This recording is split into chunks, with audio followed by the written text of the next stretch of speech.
조용찬의 집중 분석 시간입니다. 최근에 미국의 주가 흐름이 좋은데요. 다만 이 경기에 대한 우려가 좀 있고요. 중국도 경기 흐름이 생각보다 더디게 회복이 안 되고 또 중국하고 우리하고의 관계는 좀 외교적 관계 때문에 또 중국 소비주들도 우려가 있는데요. 속내는 무엇일지 분석하겠습니다. 미중산업경제연구소 조용찬 소장님 오셨습니다. 어서 오십시오. 예, 안녕하십니까. 우려했던 미국의 채무 상한, 부채 한도 협상은 이제 해결이 됐는데요. 이후에도 뭐 채권 시장에 좀 미치는 영향이나 후폭풍이 좀 있습니다. 왜 그런지, 그리고 영향은 어느 정도일까요? 네, 노무라 경제연구소가 지난주에 자료를 발표했는데요. 이제 앞으로 10년간 미국 같은 경우에는 연방 정부의 예산을 1조 3,300억 달러 정도로 줄여야 된다고 합니다. 이렇게 된다면 GDP로 따져서 8,434억 달러 정도가 감소하게 되기 때문에 당장 이번 10월부터 시작되는 회계연도의 성장률이 0.33%포인트 정도 떨어질 수밖에 없다고 합니다. 이렇게 되면 금리 인상 효과 또 금융시장의 대출 기피 현상으로 인해서 하반기부터는 미국 경제가 경기 하락 국면에 들어갈 수 있다는 그 확률이 더 높아질 수밖에 없고요. 특히 6월 1일 시점으로 해서 미국 재무부가 갖고 있었던 현금은 228억 달러밖에 안 된다고 합니다. 정상적인 수준까지 맞추기 위해서 미 재무부 같은 경우에는 재무부 증권을 중심으로 해서 6,400억 달러를 이제 단기간에 발행을 해야 되는데요. 이렇게 되면은 단기 채권 금리가 급등할 수밖에 없고 현재 상교물 같은 경우에는 5.2%까지 올라가 있는데 이게 좀 더 올라간다면은 채권에 대한 기대 수익률이 주식 투자와 관련된 기대 수익률과 같거나 더 커질 수가 있기 때문에 주가 조정의 빌미가 될 수 있지 않나 그렇게 우려를 하고 있다고 합니다. 네, 더 큰 흐름들은 이제 미국의 경기인데요. 뭐 경기 흐름들이 경착륙은 아니지만 뭐 영착륙으로 갈 수 있다지만 서서히 슬로우하게 좀 둔화될 수 있다는 우려들이 있습니다. 어떻게 보세요? 네, 경기가 후퇴하는 시점을 찾는 게 상당히 중요한데요. 네. 미국 같은 경우는 주식시장은 한 6개월 정도 경기 그 후퇴에 좀 선행을 한다고 합니다.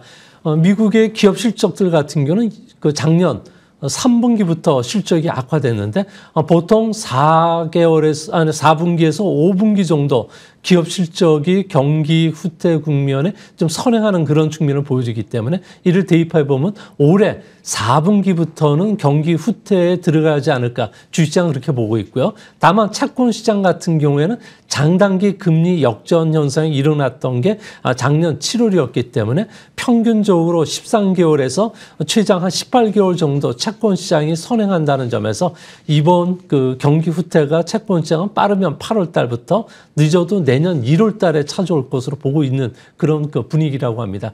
다만 이번에 경기 후퇴 국면은 아무래도 마일드한 경기 후퇴가 찾아올 가능성이 높다는 점에서 주식시장은 한편으로는 경기 후퇴 국면에 들어갔을 때 주식을 매수하는 전략도 좀 바람직하지 않나 이렇게 보여집니다. 네. 일반적으로 경기가 침체가 되면 주가는 부정적인 영향을 받는 건데 말씀하신 것처럼 시장은 뭐 그에 별로 반응을 하지 않고 오히려 그로 인해서 조정이 오면 매수 기회다.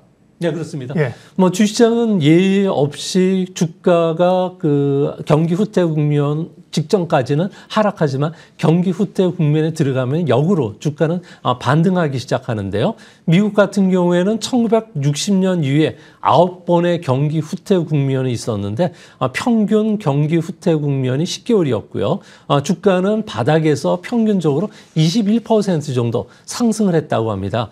가장 짧게 그 주가가 반등했던 적은 2001년도에 9.5% 반등을 했고요. 가장 큰 폭은 73년도에 무려 31%나 반등을 했다고 합니다. 이번에 주가 조정을 좀 준다면은 아무래도 경기 확장 국면의 수혜주라든지 그동안에 낙폭이 컸었던 종목을 중심으로 해서 매수 전략을 펼치는 것도 바람직하지 않나 이렇게 보여집니다. 네.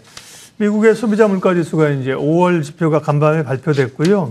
FOMC가 남아있는 상황이죠. 내일 새벽에 우리는 결과를 확인할 수 있을 텐데 동결 쪽이 우세합니다. 6월에 동결한다면 또 7월은 어떻게 될지 금리 경로 예상해 주십시오.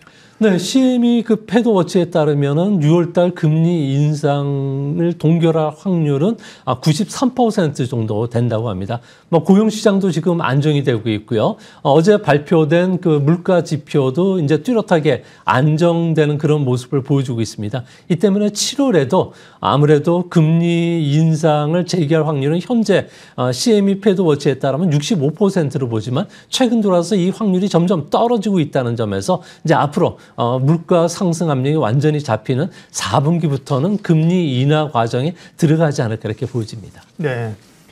G2 미중 경제 얘기인데 미국 얘기 그 정도 하고요. 중국 얘기를 하겠습니다. 중국의 지표가 생각보다 빨리 안 올라오고요. 얼마 전에 발표하면 수출 지표도 굉장히 안 좋게 나왔습니다. 이게 일시적일지 추세적일지 가늠을 해봐야 될 것 같아요. 네, 현재 중국 같은 경우는 3개월 만에 수출이 감소를 했는데요. 아무래도 선진국이라든지 그리고 아시안 국가를 중심으로 해서 경기 순환적인 그 하락 국면에서 수요가 위축이 됐던 게 가장 큰 요인이 됐던 것으로 보여집니다. 하지만 이번에 경기와 관련해서는 아무래도 수출이 장기적으로 침체할 가능성이 있을 거로 보고 있는데요. 아무래도 아시안 국가 대비해서 가격 경쟁력을 빨리 잃고 있다고 합니다. 상하이나 베이징 같은 대도시의 청소부들 급여가 100만 원에서 120만 원 정도까지 올라왔다고 하는데요. 여기에 그 공장 근로자들 같은 경우는 3대 사회보장제도까지 보완을 해준다면 평균적으로 월 200만 원 이상 그 비용이 든다고 합니다. 아시안 국가의 2배에서 3배 정도 규모이기 때문에 가격 경쟁력을 잃을 수밖에 없다는 거고요. 또 한 가지는 국제 분업 시스템이 다시 해처 모요를 하고 있다고 합니다. 디레버리징 작업으로 인해서 미국이라든지 선진국의 그 IT 기업들이 중국에서 발주를 상당히 줄이고 있고요. 이거와 관련해서는 중국의 여러 가지 설비 투자들이 두 자릿수로 급감하고 있다는 점에서 앞으로 중국의 투자 감소로 인한 소득 감소 그리고 중국의 그 경기 하락은 장기적으로 계속 진행되지 않을까 보여집니다. 그 미국이나 여타 나라들은 이제 인플레이션 걱정, 다행히 물가가 좀 낮아지고 있는 상황인데 중국은 경기 부진, 디플레이션의 우려가 있다고 합니다. 어떤 대책들을 세울 수 있을까요? 네, 중국 정부는 디플레이션에 빠지면은 보이는 손인 중국 정부가 직접 나서서 금리도 낮춰주고 있는데요. 네. 금리는 이번에 곧 낮출 가능성이 상당히 높아지고 있다고 합니다. 또한 새로운 수요와 공급 정책을 펼쳐질 예정이지만 다만 지금 현재 중국은 유동성 함정에 빠져 있어서 아무래도 돈을 푼다고 해서 쓰는 그 기업이 없는 상황이라고 합니다.